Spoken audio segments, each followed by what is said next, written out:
నమస్కారం వార్తలకు స్వాగతం నా పేరు రవి ముందుగా వార్తల్లోని ముఖ్యాంశాలు జెనీవాలో 78వ వరల్డ్ హెల్త్ అసెంబ్లీ సమావేశంలో ప్రసంగించిన ప్రధానమంత్రి ఆరోగ్యకరమైన జీవనానికి సమగ్రత సమన్వయ గ్లోబల్ సహకారం అవసరమన్న మోదీ ఆయుష్మాన్ భారత్ పథకంతో 78 కోట్ల మందికి ఆరోగ్య బీమా అందిస్తున్నామని వెల్లడి కాళేశ్వరం కమిషన్ విచారణలో కీలక పరిణామం మాజీ ముఖ్యమంత్రి కేసీఆర్కు నోటీసులు జారీ చేసిన పీసీ ఘోష్ కమిషన్ హరీష్ రావు ఈటెల రాజేందర్ కూడా తాకీదులు జారీ వచ్చే నెలలో విచారణకు హాజరు కావాలని ఆదేశం రాష్ట్రంలోని ప్రతి రైతు భూమికి భద్రత కల్పించడమే భూభారతి లక్ష్యమన్న రెవెన్యూ మంత్రి సాదా బైనామాలకు కూడా పరిష్కారం చూపుతుందని పొంగులేటి వెల్లడి గుల్జర్ హౌస్ అగ్ని ప్రమాదంపై 6 సభ్యుల విచారణ కమిటీని ఏర్పాటు చేస్తున్నట్లు ప్రకటించిన మంత్రి పొన్నం ప్రభాకర్ రాష్ట్రంలో మరో 4 రోజుల పాటు వర్షాలు పలు జిల్లాలకు ఎల్లో అలర్ట్ జారీ చేసిన వాతావరణ కేంద్రం ఇక వివరాలు జెనీవాలో జరిగిన 78వ వరల్డ్ హెల్త్ అసెంబ్లీ సమావేశంలో ప్రధానమంత్రి నరేంద్ర మోదీ వీడియో కాన్ఫరెన్స్ ద్వారా ప్రసంగించారు గ్లోబల్ హెల్త్ కోసం సమగ్ర సహకార సమన్వయ విధానాన్ని భారత్ కొనసాగిస్తుందని హామీ ఇచ్చారు ఆరోగ్యకరమైన ప్రపంచానికి సమగ్రత సమన్వయ దృష్టి గ్లోబల్ సహకారం అవసరమని మోదీ పేర్కొన్నారు గ్లోబల్ సౌత్ దేశాలు ఆరోగ్య సవాళ్లను ఎదుర్కొంటున్నాయని అన్నారు ఆయుష్మాన్ భారత్ పథకం 58 కోట్ల మందికి ఆరోగ్య బీమాను అందిస్తోందని వెల్లడించారు హెల్త్ అండ్ వెల్నెస్ సెంటర్ల ద్వారా క్యాన్సర్ డయాబెటీస్ రక్తపోటు వంటి వ్యాధులకు ముందస్తు స్క్రీనింగ్ జరుగుతోందని చెప్పారు జన్ ఔషధి కేంద్రాలు తక్కువ ధరలో నాణ్యమైన మందులను అందిస్తున్నాయన్నారు డిజిటల్ ప్లాట్ఫామ్లు ఆరోగ్య సేవలను విప్లవాత్మకంగా మారుస్తున్నాయని వివరించారు గర్భిణీ స్త్రీలు పిల్లల టీకాల ట్రాకింగ్ డిజిటల్ హెల్త్ ఐడీలు 34 కోట్లకు పైగా టెలిమెడిసిన్ కన్సల్టేషన్స్ ఈ విజయానికి నిదర్శనమని పేర్కొన్నారు జూన్లో జరిగే 11వ అంతర్జాతీయ యోగా దినోత్సవంలో పాల్గొనాలని ప్రపంచ దేశాలను నరేంద్ర మోదీ ఆహ్వానించారు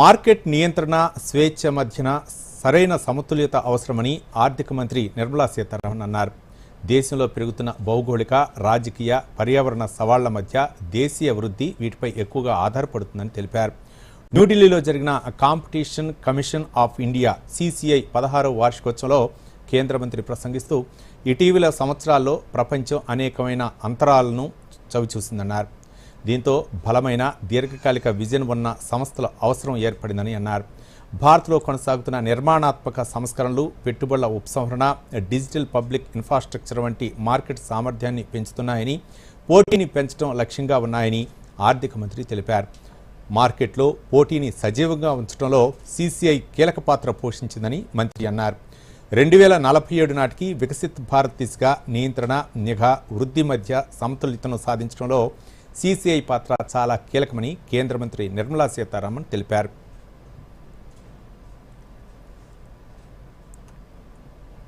For India, a nation of 1.4 billion people, ensuring free and fair market is not merely an economic need, it is a democratic one.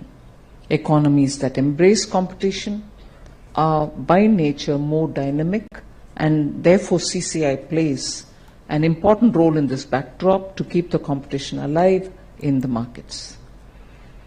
The ability of the Commission is a very important point on which all of us will have to mull over a lot of fundamental facts. The ability of the Commission to strike a balance between the regulatory vigilance and a pro-growth mindset will be integral to building a resilient, equitable and innovation-driven economic framework. Kaleshwaram project విచారణలో కీలక పరిణామం చోటు చేసుకుంది ఈ project అవకతవకల ఆరోపణలపై విచారణ జరుపుతున్న justice PC Ghosh commission మాజీ ముఖ్యమంత్రి కేసీఆర్కు విచారణకు హాజరు కావాలని నోటీసులు జారీ చేసింది కేసీఆర్తో పాటు మాజీ మంత్రి హరీష్ రావు బీజేపీ పార్లమెంటు సభ్యులు ఈటెల రాజేందర్ కూడా తాకీదులు ఇచ్చింది 15 రోజుల్లో కమిషన్ ఎదుట హాజరు కావాలని నోటీసులో పేర్కొంది KCR June 5న Harish Rao June 6న Etela Rajender June 9న విచారణకు హాజరు కావాలని ఆదేశించింది మాజీ ముఖ్యమంత్రి కేసీఆర్ సారథ్యంలోని గత ప్రభుత్వం కాళేశ్వరం ప్రాజెక్టు నిర్మాణం చేపట్టగా ఆ సమయంలో హరీష్ రావు కొద్ది కాలం పాటు నీటిపారుదల శాఖ మంత్రిగా పనిచేశారు. ఈట్ల రాజేందర్ ఆర్థిక మంత్రిగా ఉన్నారు. ఈ నేపథ్యంలో ప్రాజెక్టుకు నిర్మాణం జరిగిన తీరుపై మరింత సమాచారం తెలుసుకునేందుకు కమిషన్ వీరికి నోటీసులు జారీ చేసినట్లు తెలుస్తోంది.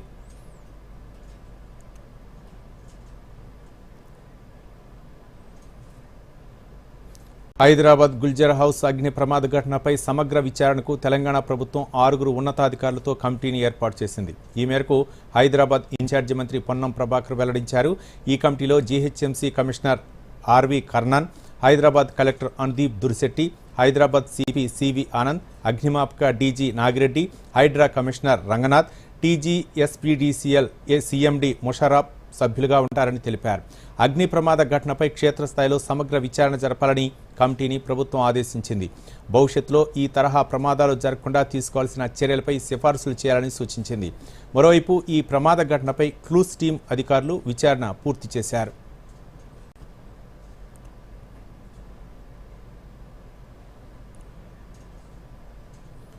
వృత్తి నైపుణ్యం పెంపొందించుకోవడం ద్వారా ఉపాధి అవకాశాలు మెరుగవుతాయని రాష్ట్ర ఐటీ పరిశ్రమల శాఖ మంత్రి దుద్దిళ్ల శ్రీధర్ బాబు అన్నారు. సింగరేణి సంస్థ ఏర్పాటు చేసిన స్కిల్ డెవలప్మెంట్ ట్రైనింగ్ సెంటర్ను మంత్రి ప్రారంభించారు. సింగరేణి సంస్థ నిరుద్యోగ యువతీ యువకుల్లో వృత్తి నైపుణ్యత పెంచి ఉపాధి అవకాశాలు కల్పించడం కోసం వివిధ ఏరియాల్లో ఇలాంటి శిక్షణా కేంద్రాలు నిర్వహిస్తోందన్నారు. ఈ సందర్భంగా మంత్రి మాట్లాడారు. రాష్ట్రంలో త్వరలో స్కిల్ సర్వే నిర్వహించి నిరుద్యోగులకు వివిధ విభాగాల్లో ఉన్నటువంటి నైపుణ్యత ఆధారంగా వారికి ఉద్యోగ అవకాశాలు కల్పించేందుకు కృషి చేస్తామని మంత్రి తెలిపారు. సింగరేణి సంస్థ నిర్వహిస్తున్న స్కిల్ డెవలప్మెంట్ ట్రైనింగ్ సెంటర్ ద్వారా సుమారు 38 కోర్సులో నైపుణ్యాభివృద్ధి శిక్షణ ఇవ్వబడుతుందన్నారు. నిరుద్యోగ యువత ఈ అవకాశాన్ని సద్వినియోగం చేసుకోవాలని, ఉపాధి అవకాశాలు పొందాలని మంత్రి శ్రీధర్ బాబు ఆకాంక్షించారు.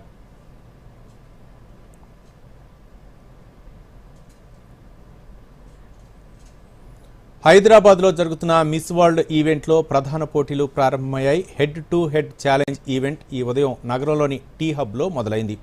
ఈ రోజు రేపు జరిగే ఈ పోటీల్లో పోటీదారులు తమ సృజనాత్మకతను, భావ ప్రకటన నైపుణ్యాలను ప్రదర్శిస్తారు.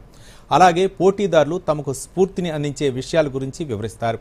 హెడ్ టు హెడ్ ఛాలెంజ్ కోసం కంటెస్టెంట్లను 2 ప్రధాన గ్రూపులుగా విభజించారు. ఈరోజు అమెరికాస్, కరేబియన్, ఆఫ్రికా నుంచి వచ్చిన అందాల భామలు పోటీపడ్డారు. రేపు యూరప్, ఆసియా, ఓషియానియా దేశాల పోటీదారులు పాల్గొంటారు. పోటీదారుల మేధస్సు, కరుణ, అవగాహన గురించి అంచనా వేసే ఈ రౌండ్ వారికి మిస్ వరల్డ్ కిరీటం దక్కించుకునే దిశగా ముందడుగు వేసే అవకాశం కల్పిస్తుంది.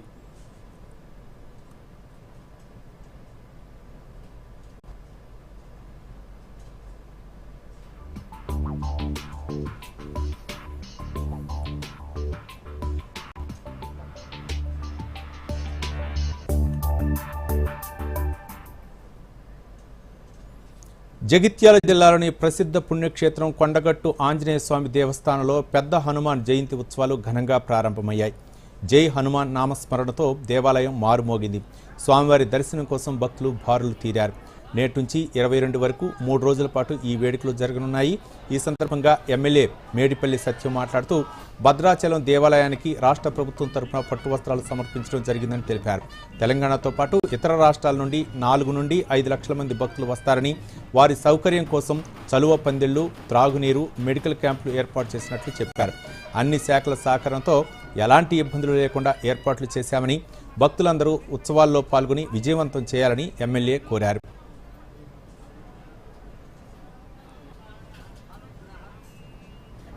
హనుమత్ జయంతి ఉత్సవాలకు సంబంధించి అంకురార్పణ జరిగింది. ఈ కార్యక్రమంలో తెలంగాణ నలుమూలల నుంచి మరియు ఇతర రాష్ట్రాల నుంచి దాదాపు 4-5 లక్షల మంది భక్తులు రాబోతున్నారు. ఈ భక్తులకు సంబంధించి అన్ని డిపార్ట్మెంట్లు ఇటీవలనే మేము కలెక్టర్ గారు, అదేవిధంగా ఎస్పీ గారు, వివిధ అన్ని డిపార్ట్మెంట్లతోటి సమన్వయం చేసుకొని ఈ జయంతి సందర్భంగా ఇక్కడికి వచ్చే భక్తులకు ఏ విధమైన ఆటంకాలు కానీ ఇబ్బందులు కానీ జరగకుండా అన్ని రకాల చర్యలు తీసుకోవడం జరిగింది. ముఖ్యంగా శానిటేషన్ సంబంధించి కావచ్చు, హెల్త్ పరంగా కావచ్చు, ట్రాన్స్పోర్ట్ కావచ్చు, లా అండ్ ఆర్డర్ కావచ్చు, ప్రతి డిపార్ట్మెంట్ దీన్ని ఇన్వాల్వ్ చేసి ఏ ఒక్క భక్తుని కూడా చిన్న ఇబ్బంది కూడా కలగకుండా అన్ని రకాల ఏర్పాట్లు చేస్తున్నాం. దేశవ్యాప్తంగా రైల్వే స్టేషన్లు ఆధునీకరించేందుకు రైల్వే శాఖ 2023లో అమృత్ భారత్ స్టేషన్ యోజనను చేపట్టింది. ఈ పథకం కింద స్టేషన్లో అధునాతన ప్రయాణికులకు మెరుగైన సౌకర్యాలు కల్పిస్తున్నారు. ఈ నెల 22న ప్రధానమంత్రి నరేంద్ర మోదీ ఆధునీకరణ పూర్తయిన 102 రైల్వే స్టేషన్లను వర్చువల్గా ప్రారంభించనున్నారు. ఇందులో ఒకటైన కరీంనగర్ రైల్వే స్టేషన్పై దూరదర్శన్ కరీంనగర్ ప్రతినిధి అందిస్తున్న ప్రత్యేక కథనాన్ని చూద్దాం. అమృత్ భారత్ స్టేషన్ పథకం కింద 2023 ఆగస్టులో కరీంనగర్ రైల్వే స్టేషన్లో ఆధునీకరణ పనులు ప్రారంభమయ్యాయి. సుమారు 30 కోట్ల రూపాయల వ్యయంతో స్టేషన్లో పలు అధునాతన సౌకర్యాలు కల్పించారు. ప్రయాణికులు మెట్లు ఎక్కే శ్రమను తగ్గించేందుకు ఎస్కలేటర్లు, లిఫ్ట్లు ఏర్పాటు చేశారు. విశాలమైన వెయిటింగ్ హాళ్లు, పరిశుభ్రమైన ప్లాట్ఫారంలు, టాయిలెట్లు, ఎక్కడికక్కడ తెలిసే విధంగా సైన్ బోర్డులు వంటి అధునాతన హంగులతో కరీంనగర్ స్టేషన్ రూపురేఖలను మార్చివేశారు. ఈ పథకం కింద చేపట్టిన పనులు దాదాపుగా పూర్తయినట్లు సెక్షన్ సీనియర్ ఇంజనీర్ జానకిరెడ్డి తెలిపారు. ఇప్పటి వరకు మనకు కరీంనగర్ లో ఇంత ముందు ఉన్న ఫెసిలిటీస్ తో పోల్చుకుంటే వెయిటింగ్ హాల్ అత్యాధునికంగా ఆల్మోస్ట్ ఎయిర్పోర్ట్ లో ఉన్నటువంటి వసతులతో పాటు సమానంగా ఉన్నటువంటి వెయిటింగ్ హాల్ ఒక డెవలప్ చేసినాము. తర్వాత 12 మీటర్ల ఫుట్ ఓవర్ బ్రిడ్జ్, ఒక ప్లాట్ఫామ్ నుంచి ఇంకో ప్లాట్ఫామ్ పోవడానికి ఫుట్ ఓవర్ బ్రిడ్జ్ ఒకటి ఏర్పాటు చేసినాము. కవర్ ఓవర్ ప్లాట్ఫామ్స్ ఆల్మోస్ట్ అవసరానికి తగ్గట్టుగా అంతకంటే మించి ఆధునీకరణతో కొత్త డిజైన్ ప్రకారంగా ఈ ప్రయాణికులకు అందించడానికి ప్రయత్నం చేసినాము. ప్రధానమంత్రి నరేంద్ర మోదీ తెలంగాణలో ప్రారంభిస్తున్న 3 రైల్వే స్టేషన్లో కరీంనగర్ స్టేషన్ ఉండటం పట్ల కేంద్ర మంత్రి బండి సంజయ్ సంతోషం వ్యక్తం చేశారు. ఆయన 2 రోజుల క్రితం అధికారులతో కలిసి స్టేషన్ను సందర్శించి పనుల్ని సమీక్షించారు. అమృత్ భారత్ స్టేషన్ పథకం వల్ల ఇప్పుడు కరీంనగర్ స్టేషన్ అద్భుతంగా మారిందని హర్షం వ్యక్తం చేశారు. ఈ రైల్వే స్టేషన్లను అన్ని రకాలుగా అభివృద్ధి చేయడం జరుగుతున్నది. 2023 ఆగస్టులో ప్రారంభించిన పనులు ఇలా పూర్తవుతున్నాయి. మీరు గతంలో రైల్వే స్టేషన్ ఏంటో తెలుసు, మనకు చాలా మంది యూత్ అందరూ కూడా సోషల్ మీడియాలో పెట్టారు. గతంలో రైల్వే స్టేషన్ 10 సంవత్సరాల క్రితము రైల్వే స్టేషన్ల పరిస్థితి ఏంది, నరేంద్ర మోడీ గారి ప్రభుత్వం వచ్చినాక రైల్వే స్టేషన్ల పరిస్థితి ఏంది, ప్యాసింజర్స్ కు ప్రయాణికులకు ఏ ఇబ్బంది లేకుండా అన్ని సౌకర్యాలతో ఇలా రైల్వే స్టేషన్ నిర్మాణం ఇలా కరీంనగర్లో జరిగింది. ఒకప్పుడు కనీస వసతులు లేని కరీంనగర్ రైల్వే స్టేషన్ నేడు అధునాతన సౌకర్యాలతో అందుబాటులోకి రావడాన్ని సామాన్య ప్రజలు స్వాగతిస్తున్నారు. ఎయిర్పోర్టులు తరహాలో నూతన సౌకర్యాలు ఇక్కడ ఏర్పాటు చేయటం పట్ల స్థానికులు కొలగాని శ్రీనివాస్, కైలాస్ నవీన్లు సంతోషం వ్యక్తం చేస్తున్నారు. అమృత్ భారత్ స్టేషన్ లో భాగంగా కేంద్ర ప్రభుత్వం ఇక్కడ ఇంత పెద్ద ఎత్తున కరీంనగర్ రైల్వే స్టేషన్ ని అభివృద్ధి చేయడం జరిగింది. మనం ముఖ్యంగా చూసుకున్నట్టయితే ఇక్కడ అదనపు ప్లాట్ఫామ్ల నిర్మాణం కానీ, ఎక్సలేటర్ కానీ, ఫుట్ ఓవర్ బ్రిడ్జ్ నిర్మాణం కానీ, అదనపు కౌంటర్ల నిర్మాణం, లైటింగ్ ఏర్పాటు చేయడం జరిగింది.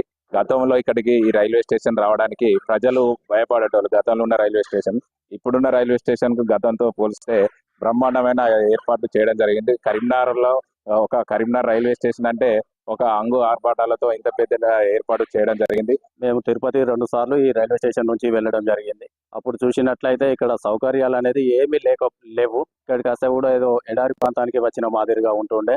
ఇప్పుడు చూస్తే మాత్రం ఇక్కడ ఎలా అంటే ఒక ఎయిర్పోర్ట్ ను, జిఎంఆర్ ఎయిర్పోర్ట్ ను, హైదరాబాద్ లో శంషాబాద్ ఎయిర్పోర్ట్ ను తలపించేలా ఇక్కడ రైల్వే స్టేషన్ రూపుదిద్దడం జరిగింది. అదనపు కౌంటర్స్ ఏర్పాటు చేయడం జరిగింది. మొత్తం మీద అమృత్ భారత్ స్టేషన్ పథకం వల్ల సామాన్య ప్రజలు రైళ్లలో ప్రయాణించేందుకు మక్కువ పెంచుకునేలా రైల్వే స్టేషన్లు అభివృద్ధి చెందుతున్నాయి. దీనివల్ల ప్రయాణికులకు మెరుగైన సౌకర్యాలు అందుబాటులోకి రావటమే కాకుండా రైల్వే ఆదాయం కూడా గణనీయంగా పెరగనుంది. ప్రధాని నరేంద్ర మోడీ ఆధ్వర్యంలో కేంద్ర ప్రభుత్వం దేశవ్యాప్తంగా 103 రైల్వే స్టేషన్లు ఆధునీకరించారు. దీంట్లో చూసుకుంటే తెలంగాణలో 3 రైల్వే స్టేషన్లు ఉన్నాయి. బేగంపేట, వరంగల్తో పాటు కరీంనగర్ జిల్లా కేంద్రంలో ఉన్న రైల్వే స్టేషన్లు పూర్తి ఆధునీకరణ పనులు ఇప్పటికే పూర్తయ్యాయి.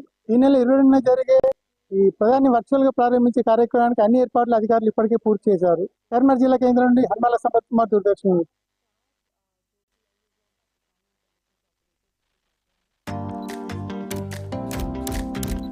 Oh lovely, well done. ఇప్పుడు ఇక పెద్ద స్టూడియో, కొత్త కెమెరా, కొత్త లైట్స్, పనిలో పని కొత్త కార్ కూడా తీసుకో. అదే లోన్తో. నో, లోన్ ఏ పని కోసం తీసుకున్నావో దానికే వాడుకో. టైంకి ఈఎంఐ చెల్లించండి, క్రెడిట్ స్కోర్ పెంచుకోండి, ఇంకోసారి లోన్ సులభంగా పొందండి. కార్ వద్దంటే కనీసం నా ఫోటోనైనా తీ. మీరెవరు? ఆర్బీఐ అంటోంది, పొదుపు చేసే వనిత సాధిస్తుంది ఘనత. వార్తలకు పునఃస్వాగతం. హైదరాబాద్లోని Begumpet railway station Amrit Bharat station పథకంలో భాగంగా అత్యాధునిక సౌకర్యాలతో సుందరంగా మారింది. ఈ స్టేషన్ను ప్రధానమంత్రి నరేంద్ర మోదీ ఈ నెల 22న వర్చువల్గా ప్రారంభించనున్నారు. అమృత్ భారత్ స్టేషన్ పథకం కింద 26,55,00,000 రూపాయలతో బేగంపేట రైల్వే స్టేషన్ను కేంద్ర ప్రభుత్వం అభివృద్ధి చేసింది. ప్రవేశ ద్వారం, 12 మీటర్ల ఫుట్ ఓవర్ బ్రిడ్జ్, 2 లిఫ్ట్లు, 4 ఎస్కలేటర్లు, స్టేషన్ భవనం, circulating area, approach road, platform resurfacing వంటి పనులు పూర్తయ్యాయి. విమానాశ్రయ స్థాయి సౌకర్యాలతో స్టేషన్ అధునాతంగా తీర్చిదిద్దారు.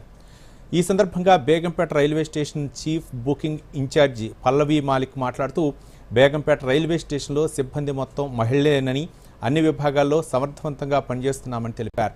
పునరుద్ధరణలో భాగంగా లిఫ్ట్లు, ఎస్కలేటర్లు, ర్యాంపులు, దివ్యాంగులకు ప్రత్యేక సౌకర్యాలు కల్పించామని చెప్పారు.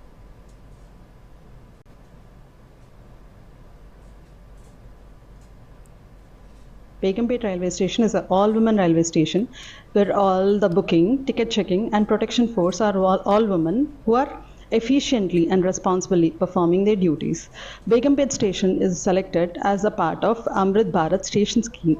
On account of Amrit Bharat station scheme, improvised international facilities have been provided for Begumpet for the passengers like massive departure halls, number of booking counters, ATVMs. Special facilities have also been provided for the Divyangjans regarding the parking, their seating areas, toilets, and international level facilities have been arranged at our station so that passenger would feel elated when they arrive at a station, and whenever they come to the station they have that pleasant feeling while leaving this. This station has been redeveloped to with all the basic and advanced facilities to facilitate the passenger to have a very happy and an airport experience when they come and leave the Begumpet railway station. The main motive for us is every passenger should have a smile on his face when they leave the station. This experience should be a memorable one. ప్రధానమంత్రి నరేంద్ర మోదీ అధ్యక్షతన న్యూఢిల్లీలో దేశ పర్యాటక రంగాన్ని మెరుగుపరిచేందుకు కీలక సమావేశం నిర్వహించారు. జమ్మూ కాశ్మీర్లోని పెహల్గాంలో జరిగిన ఉగ్రదాడి పర్యాటకులు భయాందోళనను రేకెత్తించింది. ఈ నేపథ్యంలో కేంద్ర ప్రభుత్వం కాశ్మీర్ లోయలో పర్యాటక రంగాన్ని పునరుద్ధరించేందుకు కృషి చేస్తోంది. ప్రధానమంత్రి నేతృత్వంలో జరిగిన ఈ సమావేశంలో ప్రస్తుత పర్యాటక పథకాలను సమీక్షించి దేశవ్యాప్తంగా పర్యాటకాన్ని ప్రోత్సహించే కొత్త మార్గాలను అన్వేషించారు.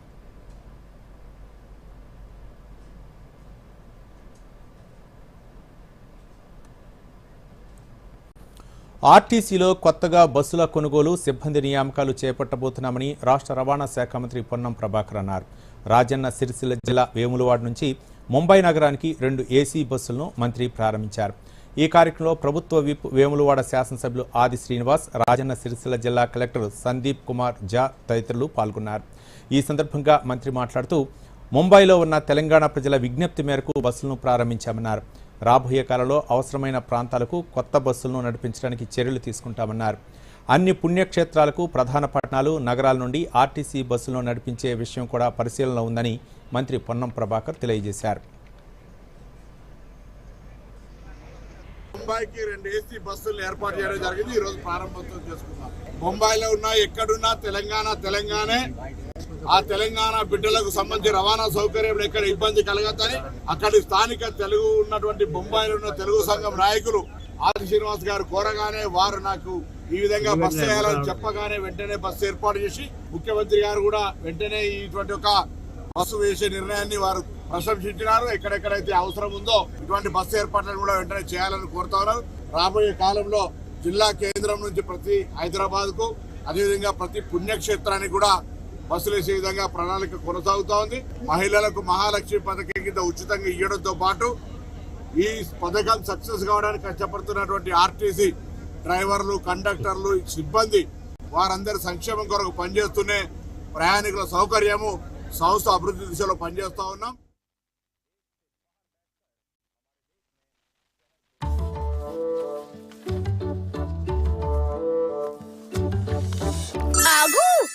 ఏంటిది?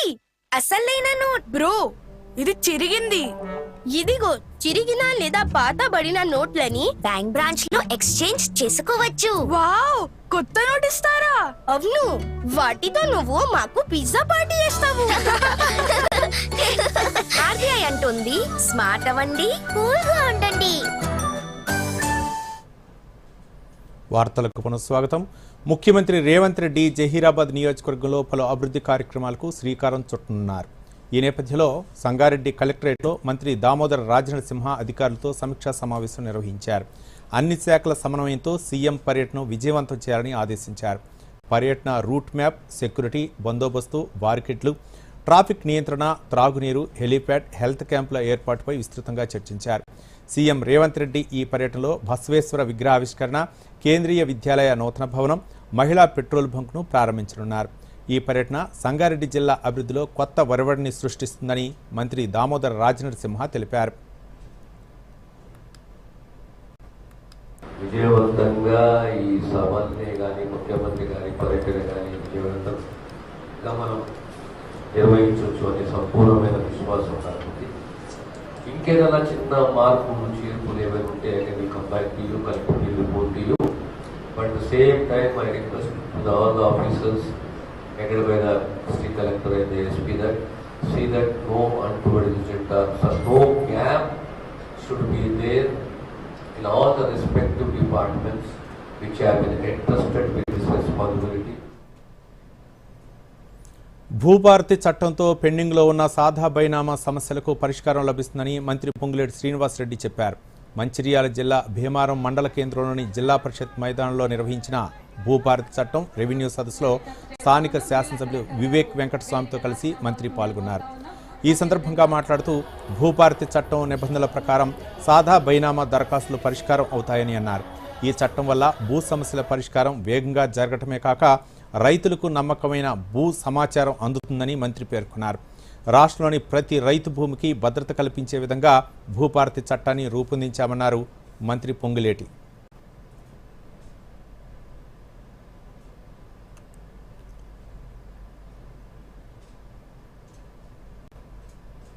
ఆనాటి ప్రభుత్వం తయారు చేసిన ధరణిలాగా కాకుండా లక్షలాది మంది ప్రజలు భూములున్న ఆసాములకి పూర్తి భద్రత కల్పించే విధంగా అద్భుతంగా ఈ చట్టాన్ని తయారు చేసుకోవటం జరిగింది. కానీ అమలు చేసే బాధ్యత అధికారుల మీద పెట్టాము. అధికారులకు అన్ని సభల్లో చెప్పినట్టు ఇక్కడ కూడా చాలా స్పష్టంగా చెప్తున్నాను. ఇది పేదోడి ప్రభుత్వం. పేదోడికి అండగా ఉండాలన్న తాపత్రయం గౌరవ ముఖ్యమంత్రి రేవంత్ రెడ్డి గారి నాయకత్వంలో ఈ ప్రభుత్వం ఈనాడు పనిచేస్తుంది. దేశంలోనే తొలిసారిగా నల్లగొండ జిల్లా కట్టంగూరు మండలం ఐటిపాములో మహిళా స్వయం సహాయక సంఘాల సభ్యులతో సోలార్ బ్యాటరీ యూనిట్లను ఏర్పాటు చేశారు. కోమటిరెడ్డి ప్రతీక్ రెడ్డి ఫౌండేషన్ ఆర్థిక సహాయంతో సుభాగ్స్ ల్యాబ్స్ ద్వారా ఏర్పాటు చేసిన స్వచ్ఛ శక్తి off grid cooperative solar battery యూనిట్లను రాష్ట్ర రోడ్లు భవనాల శాఖ మంత్రి కోమటిరెడ్డి వెంకటరెడ్డి ప్రారంభించారు. స్వచ్ఛ శక్తి కేంద్రం, మహిళా సంఘాల మధ్య కుదిరిన ఒప్పందం పత్రాలను సంఘాల సభ్యులకు మంత్రి అందజేశారు. ఈ సందర్భంగా మంత్రి మాట్లాడుతూ అభివృద్ధి చెందిన అమెరికా, జపాన్ లాంటి దేశాలు న్యూక్లియర్, థర్మల్ విద్యుత్తును పక్కన పెట్టి సోలార్ ద్వారా విద్యుత్ ఉత్పత్తికి వెళ్తున్నాయన్నారు. దాన్ని దృష్టిలో ఉంచుకొని మహిళలు ఇంటి వద్ద నుండే ఆదాయం పొందేందుకు సోలార్ విద్యుత్ యూనిట్లు ఏర్పాటు చేయడం జరిగిందని మంత్రి తెలిపారు. త్వరలోనే ఈ 50 మంది స్వశక్తి మహిళలకు 3 లక్షల రూపాయల చొప్పున బ్యాంకు రుణాలను అందిస్తామన్నారు. వచ్చే 2 నెలల్లో నల్లగొండ మండలం చర్లపల్లి గ్రామంలో కూడా సోలార్ విద్యుత్ యూనిట్లను ఏర్పాటు చేసి గ్రామాన్ని దత్తత తీసుకుంటున్నారని మంత్రి కోమటిరెడ్డి వెంకటరెడ్డి వెల్లడించారు. తక్కువ ఖర్చుతో, అలాగే గతంలో అయితే సోలార్ని మధ్యాహ్నం వస్తే మధ్యాహ్నం వరకే వాడాలి, నైట్ స్టోరేజ్ లేకుండే. ఇప్పుడు జపాన్లో నైట్ స్టోరేజ్ కూడా బ్యాటరీస్ కూడా కనుక్కున్నాం. నైట్ స్టోరేజ్ బ్యాటరీస్ కూడా వచ్చిన తర్వాత సోలార్ ఇలా ప్రపంచం అంతా అమెరికా లాంటి దేశాలు కూడా. ప్రకాశవంతమైన దేవీ ఆరాధనకు కేంద్రంగా నిలిచిన సరస్వతి నవరత్నమాల హారతి మహోత్సవం 6వ రోజు నేడు అత్యంత ఘనంగా జరిగింది. ఈ సందర్భంగా రాష్ట్ర ఐటీ పరిశ్రమల శాఖ మంత్రి దుద్దిళ్ల శ్రీధర్బాబు సరస్వతి అమ్మవారి హారతిని వీక్షించి దివ్య దర్శనం పొందారు. సరస్వతి అమ్మవారికి రాష్ట్ర ప్రజల శాంతి, సౌభాగ్యం, అభివృద్ధి కోసం ప్రత్యేక ప్రార్థన చేసినట్లు తెలిపారు. ఇలాంటి ఆధ్యాత్మిక హారతి, ధార్మిక ఉత్సవాలు సమాజంలో సానుకూల చైతన్యం కలిగిస్తాయని మంత్రి అన్నారు. నేటితో సరస్వతి పుష్కరాలు ప్రారంభమై 6 రోజులు అయిందని, ప్రతిరోజు లక్షలాది మంది పుష్కర స్నానాలు ఆచరించి కాళేశ్వర ముక్తేశ్వర స్వామిని దర్శించుకుంటున్నారని తెలిపారు. ఈ కార్యక్రమంలో ఇంటెలిజెన్స్ డీజీ శివధర్ రెడ్డి దంపతులు, జిల్లా కలెక్టర్ రాహుల్ శర్మ దంపతులు, తల్లిదండ్రులు, ఎస్పీ కిరణ్ ఖేరి, మాజీ ఎమ్మెల్సీ జీవన్ రెడ్డి తదితరులు పాల్గొన్నారు.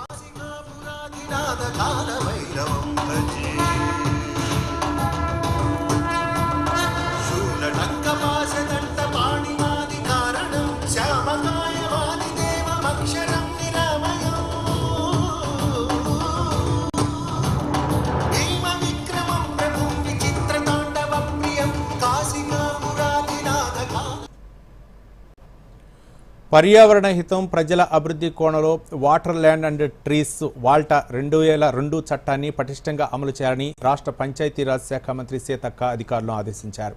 మండల స్థాయి నుంచి రాష్ట్ర స్థాయి వరకు వాల్టా అథారిటీలను నియమించాలని సూచించారు. సహజ వనరులను దుర్వినియోగం చేయకుండా అవసరం మేరకే వినియోగించే విధంగా ప్రజలకు అవగాహన కల్పించాలన్నారు. నీటిని అధికంగా వినియోగించడం వల్ల భూగర్భ జలాలు అడుగంటిపోతున్నాయని మంత్రి ఆందోళన వ్యక్తం చేశారు.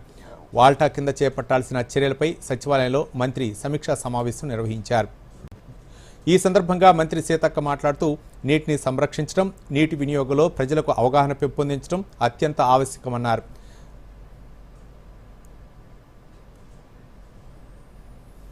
హైదరాబాద్ మెట్రో రైలు యాజమాన్యం కీలక నిర్ణయం తీసుకుంది. ఇటీవల పెంచిన మెట్రో ఛార్జీలను సవరించింది. పెంచిన ఛార్జీలను 10% తగ్గిస్తూ మెట్రో యాజమాన్యం నిర్ణయం తీసుకుంది. తగ్గిన ఛార్జీలు మే 24 నుంచి వర్తించనున్నాయి. ఇటీవల కనీస ఛార్జీ 10 రూపాయల నుంచి 12 రూపాయలకి, గరిష్ట ఛార్జీ 60 రూపాయల నుంచి 75 రూపాయలకు పెంచుతున్నట్లు హైదరాబాద్ మెట్రో రైలు సంస్థ ప్రకటించింది. అయితే తాజాగా ఈ ఛార్జీలను 10% తగ్గిస్తున్నట్లు తెలిపింది. ప్రముఖ ఖగోళ భౌతిక శాస్త్రవేత్త డాక్టర్ జయంత్ నార్లీకర్ మంగళవారం కన్నుమూశారు. ఈ సందర్భంగా ప్రధానమంత్రి నరేంద్ర మోదీ ఎక్స్ వేదికగా సంతాపం వ్యక్తం చేశారు. డాక్టర్ నార్లీకర్ మరణం సమాజానికి తీరని లోటు అని పేర్కొన్నారు. ఆయన ఖగోళ భౌతిక శాస్త్ర అభివృద్ధికి ఎనలేని కృషి చేశారని కొనియాడారు. నార్లీకర్ సిద్ధాంతాలు భవిష్యత్ శాస్త్రవేత్తలకు స్ఫూర్తిగా నిలుస్తాయని అన్నారు. యువ శాస్త్రవేత్తలను ప్రోత్సహించారని, సామాన్యులకు సైన్స్ను అందుబాటులోకి తీసుకొచ్చేందుకు రచనలు చేశారని ప్రశంసించారు. ఆయన మృతి పట్ల కుటుంబ సభ్యులకు సంతాపం తెలిపారు. కాగా భారత అణుశక్తి కార్యక్రమంలో కీలక పాత్ర పోషించిన ప్రముఖ శాస్త్రవేత్త డాక్టర్ ఎంఆర్ శ్రీనివాసన్ కూడా కన్నుమూశారు. శ్రీనివాసన్ మృతి భారత సైన్స్ సమాజానికి తీరని లోటని ప్రధాని ఎక్స్ వేదికగా తెలిపారు. అణుశక్తి రంగంలో ఆయన చేసిన సేవలు దేశాన్ని శక్తి స్వావలంబన వైపు నడిపించాయని గుర్తు చేశారు.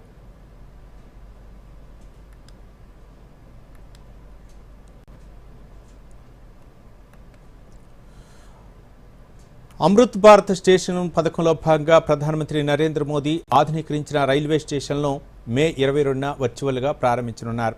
ఈ నేపథ్యంలో అమృత్ భారత్ రైల్వే స్టేషన్ల ఆధునీకరణపై దూరదర్శన్ యాదగిరి స్పాట్లైట్ పేరుతో కార్యక్రమం ప్రసారం అవుతోంది. రేపు ఉదయం 8:30 నుంచి 9 గంటల వరకు మీ దూరదర్శన్ యాదగిరిలో ప్రత్యక్ష ప్రసారం కానుంది.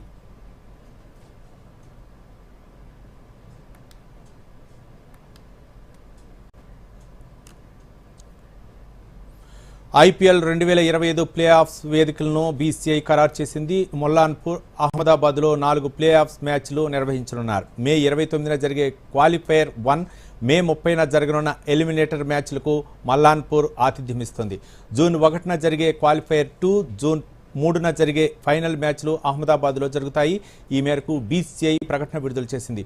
Gujarat Titans, royal Challengers Bengaluru, Punjab Kings ఇప్పటికే ప్లే ఆఫ్స్కు అర్హత సాధించాయి. మిగిలిన ఒక్క బెర్త్ కోసం ముంబై ఇండియన్స్, ఢిల్లీ క్యాపిటల్స్ పోటీ పడుతున్నాయి. తెలంగాణలో మరో 2 రోజులు వర్షాలు కొనసాగే అవకాశం ఉందని హైదరాబాద్ వాతావరణ కేంద్రం సంచాలకులు డాక్టర్ కె నాగరత్న తెలిపారు. ద్రోణి ప్రభావంతో తేలికపాటి నుంచి ఓ మోస్తరు వర్షాలు కురిసే అవకాశం ఉందని పేర్కొన్నారు. ఈ మేరకు ఆయా జిల్లాలకు వాతావరణ శాఖ ఎల్లో అలర్ట్ జారీ చేసింది. రాబోయే 3 రోజులు గరిష్ట ఉష్ణోగ్రతలు సాధారణం కంటే 3 నుంచి 5 డిగ్రీలు తక్కువగా ఉండే అవకాశం ఉందని నాగరత్న తెలిపారు. ఈరోజు భూపాలపల్లి, ములుగు, కొత్తగూడెం, ఖమ్మం, నల్గొండ, సూర్యాపేట, మహబూబాబాద్, వరంగల్, హనుమకొండ, జనగాం, సిద్దిపేట, భువనగిరి, రంగారెడ్డి, హైదరాబాద్, మేడ్చల్, మల్కాజ్గిరి, వికారాబాద్, సంగారెడ్డి, మెదక్, కామారెడ్డి, మహబూబ్ నగర్, నాగర్ కర్నూల్, వనపర్తి, నారాయణపేట, జోగులాంబ, గద్వాల జిల్లాలో అక్కడక్కడ ఉరుములు, ఈదురుగాలతో కూడిన వర్షాలు పడతాయని హెచ్చరించింది. రేపు రాష్ట్ర వ్యాప్తంగా అన్ని జిల్లాల్లో అక్కడక్కడ ఉరుములు, మెరుపులు, గంటకు 30 నుంచి 40 కిలోమీటర్ల వేగంతో గాలులు వీస్తాయని పేర్కొంది. రాగల 24 గంటల నుండి 48 గంటల మధ్యలో తెలంగాణ రాష్ట్రంలో కొన్ని చోట్ల తేలికపాటి నుంచి మోస్తారు వర్షాలు, అట్లాగే ఉరుములు మెరుపులతో కూడినటువంటి వర్షాలు దక్షిణ, సెంట్రల్, అట్లాగే తూర్పు పశ్చిమ జిల్లాల్లో ఈరోజు రేపు చాలా చోట్ల తెలంగాణ ప్రాంతంలో కూడా గస్టీ విండ్స్ తో పాటుగా ఉండే అవకాశాలు కనిపిస్తున్నాయి. ఆ తర్వాత కూడా తెలంగాణ రాష్ట్రంలో చాలా చోట్ల తేలికపాటి నుంచి మోస్తారు వర్షాలతో పాటుగా ఈ థండర్స్టార్మ్ యాక్టివిటీ, లైటనింగ్ అట్లా గస్టీ విండ్స్ 30 నుంచి 40 కిలోమీటర్లుగా ప్రతి గంట కూడా కొనసాగే అవకాశాలు ఉన్నాయి. ఇక మరోసారి ముఖ్యాంశాలతో ఈ వార్తల్ని ముగిద్దాం. నమస్కారం. జెనీవాలో 78వ వరల్డ్ హెల్త్ అసెంబ్లీ సమావేశంలో ప్రసంగించిన ప్రధానమంత్రి ఆరోగ్యకరమైన జీవనానికి సమగ్రత, సమన్వయ, గ్లోబల్ సహకారం అవసరమన్న మోదీ. ఆయుష్మాన్ భారత్ పథకంతో 78 కోట్ల మందికి ఆరోగ్య బీమా అందిస్తున్నామని వెల్లడి. కాళేశ్వరం కమిషన్ విచారణలో కీలక పరిణామం. మాజీ ముఖ్యమంత్రి కేసీఆర్కు నోటీసులు జారీ చేసిన పీసీ ఘోష్ కమిషన్. హరీష్ రావు, ఈటెల రాజేందర్ కూడా తాకీదులు జారీ. వచ్చే నెలలో విచారణకు హాజరు కావాలని ఆదేశం. రాష్ట్రంలోని ప్రతి రైతు భూమికి భద్రత కల్పించడమే భూభారతి లక్ష్యమన్న రెవెన్యూ మంత్రి. సాదా బైనామాలకు కూడా పరిష్కారం చూపుతుందని పొంగులేటి వెల్లడి. గుల్జర్ హౌస్ అగ్ని ప్రమాదంపై 6 సభ్యుల విచారణ కమిటీని ఏర్పాటు చేస్తున్నట్లు ప్రకటించిన మంత్రి పొన్నం ప్రభాకర్. రాష్ట్రంలో మరో 4 రోజుల పాటు వర్షాలు. పలు జిల్లాలకు ఎల్లో అలర్ట్ జారీ చేసిన వాతావరణ కేంద్రం. దూరదర్శన్ యాదగిరి వార్తలను ఇప్పుడు సోషల్ మీడియాలో కూడా చూడొచ్చు. యూట్యూబ్ అయితే డిడి న్యూస్ తెలంగాణ, ఎక్స్ వేదికగా అయితే DD news Telangana @DD Yadagiri news, Facebook అయితే డిడి న్యూస్ తెలంగాణలో చూసి సబ్స్క్రైబ్ చేసి లైక్ చేయండి, షేర్ చేయండి.